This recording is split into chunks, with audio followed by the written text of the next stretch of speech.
Sabihin mo na, ikaw na mag-decon.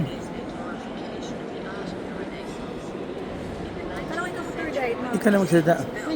The Renaissance was regarded as the apogee of artistic accomplishment. So, Renaissance pala to. I-summarize mo. Da Vinci. It's just a story. It's just a sum all the. You just summarize what he's saying. Da Vinci is also there. Sinong gumawa nito? Mga iba-ibang Painter's artisans? also there. He also personified himself in painting. Ah, dito? Magaling ah. Vinci's Basta-basta. there.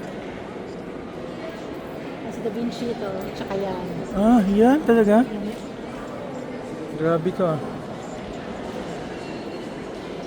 May na-learn ako na word na kuan, Austrian.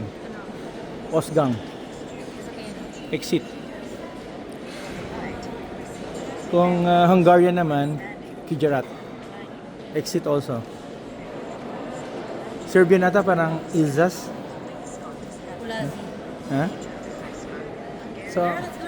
So what's your resource person? Quick lang. Just 20 seconds. Wala man to. Wala man to ng resource person natin. The painter is there. Okay. You see the nude, there are two nude girls that are poster models. Sila mismo yan. Oh no, the painter is the one at the head of the reclining girl. That's the Ah, painter of this thing. galing ah. He died after 2 years. Ako naman siya.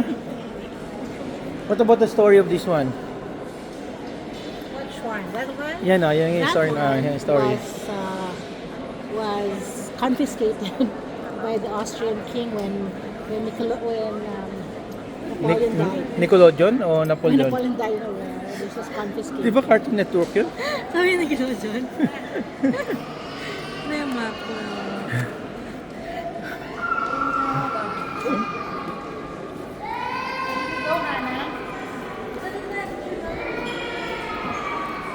Here? Okay. We're going. Osgang. Osgang tayo.